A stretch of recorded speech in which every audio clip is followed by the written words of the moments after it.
What's up? We back with another episode of 411 Uncut. Today, I got a very special guest with me, okay? My boy, Tim Moolah in the building. What's up? You already know what's going on, man. How you doing? I'm good. Hey, glad to have you on this couch, man. I'm glad to be here. It's about time. Long time coming. It's about time. Long time coming. You've been making waves here in the city for a long time, man, doing music, and you know, done changed up, rebranded, and I really want to talk to you about all this. So before we even get into all this good stuff and the story that you're going to tell us today, I know you're from Cincinnati, but what part of the city you from? Man, it's crazy. A lot of people probably think I'm from the West Side because I lived in English Woods like as a teenager for like 10 years, but my whole family from Avondale and One of the Hills for real. Oh wow! A little bit of downtown, like a lot of family on the east side for real. So One of the Hills is really where it's stamped at for real for me. Wow. Okay then. Yep. So, but you said you ended up leaving the east side and ended up having to really jump off that porch. On the west side. Nah, it was crazy because my mama, she moved around a lot. Like, she moved place to place, man. We done lived probably every neighborhood in that except for Kennedy Heights and and probably out that way. That's probably about it. But it's like once we got to English Woods, we kind of settled down and stuff was going on in English Woods. It was serious like back in 2002. And that's when it was going on, like even before that, but that's when I never really was around those tough street stuff going on, but that was the first experience of killings and fighting all the time and gang stuff. It's crazy, like especially like in 2002 in the early 2000s, like you were talking about, man, English Woods wasn't nothing to play with. I mean, you will literally ride up Sutter and you will see at the store nothing but candles out for people that done lost their lives in front of the store. I remember being scared to walk to that store. Nah, it's crazy. Before we ever moved there, like I didn't know what English Woods was, but I had other people that lived there and we used to go like visit them and stuff, and we go through there. I used to always be like, hey, it look crazy up here. I never liked being in there for real, like, but I was a kid, you know what I'm saying? And like I said, we never really experienced being around a lot of killings and fightings and shootings and stuff like that. We was never around that. Even back then, my mama didn't really want us to go up the street. We lived at the bottom in Sutterview. You feel me? So my little brother didn't care. My baby brother, he used to be up there a lot though, and we had to walk to the store up there. So it'd be times we still was up there, but there was a lot going on. It was going on the west though, but man. But yeah though, man, it was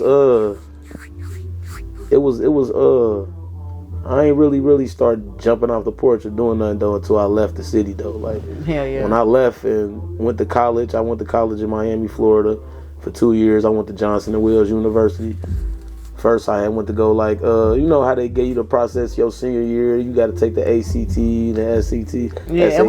and we gonna get into that. Because first, I want to know when you were saying how you was with your mom, y'all was moving around. So it was your mom and your brother. Did you just have one brother or you got a lot of siblings? Or?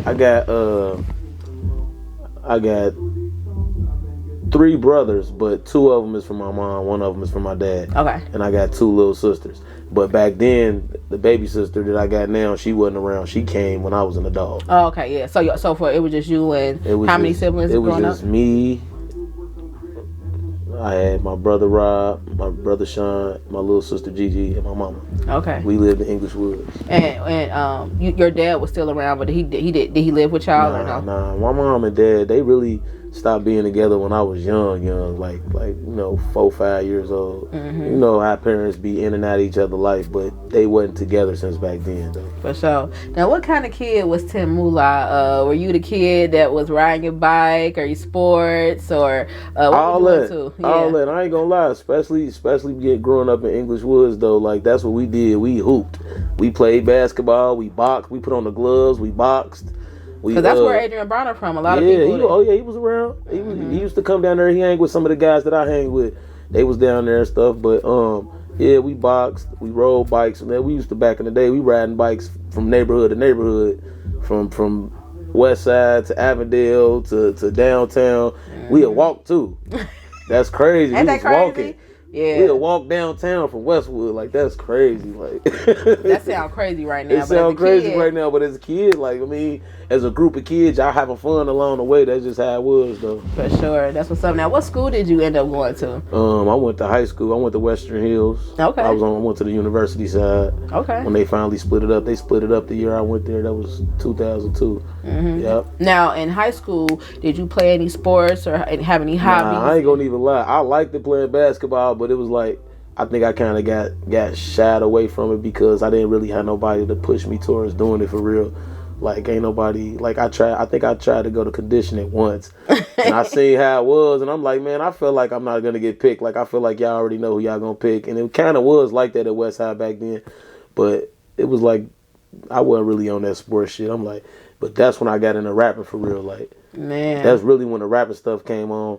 And we used to be at school in the lunchroom, beating on the table, freestyling, and that's just where it started. Man, because I know I had read that you actually was in a rap group at 15 years old. Yeah. So tell me, who was on that rap group? How did y'all form this rap group at 15? It was funny, man. It was fake, supposed to have been a fake gang for real, but it was like everybody was in the gang, and we wasn't getting in these guys' gangs, so we hung together, so we just made up TMS, the Murder Squad. Okay. It was the Murder Squad, and it was really...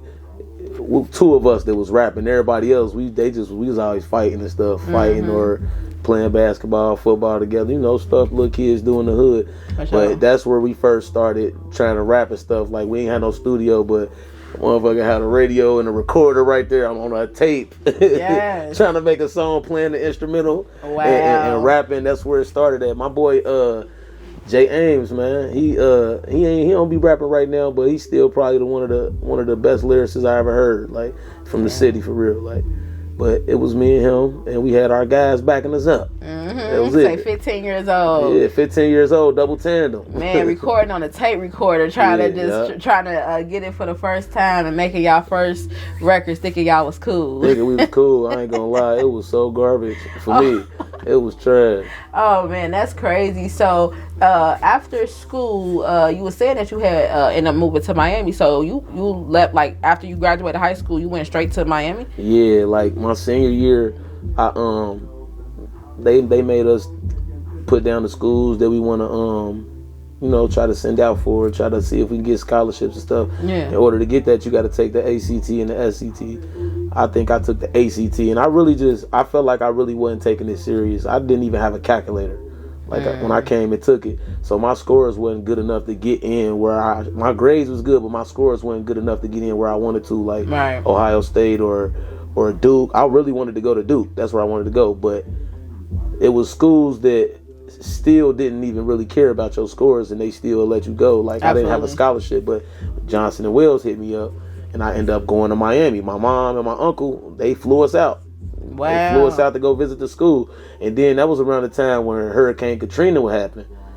Because, it happened in 2006 for New Orleans, but it passed Miami and all that shit first. You know what I'm saying? So when we went down there to visit the school, I couldn't even go to the dorms and none of that stuff because it was all flooded. Everything in Miami was flooded. Damn. It was flooded. So we had the school actually had them staying in the Diplomat Westin. They was staying in nice ass hotels for a minute. They had them in hotels. They pay enough tuition?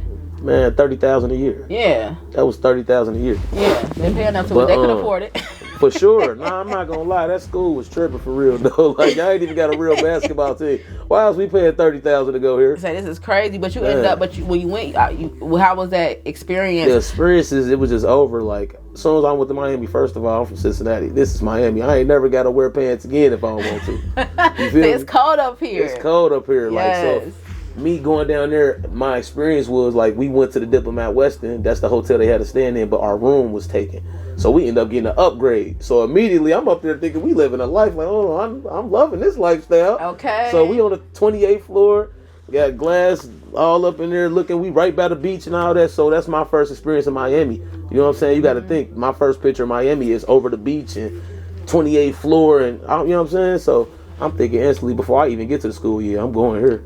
You was so I was so like, book me now. You feel me? But I went to go to the school and actually visited and stuff. Like, they made us, it was a different school. Like, it wasn't regular college. Like, whatever field you was in, you had to dress like that. So if you was in culinary, you were cooking stuff. I was in business school, so I had to wear business attire, like suit, tie, sometimes you don't got to wear a jacket or whatever, but you had to wear that every day to school. You know what I'm saying? Why be clean cut? Yeah, so I mean, I kind of liked that stuff, but it was just still, I was already sold. So basically, I'm just looking like I can't wait to go home and get this little last semester year done. off. Man, what?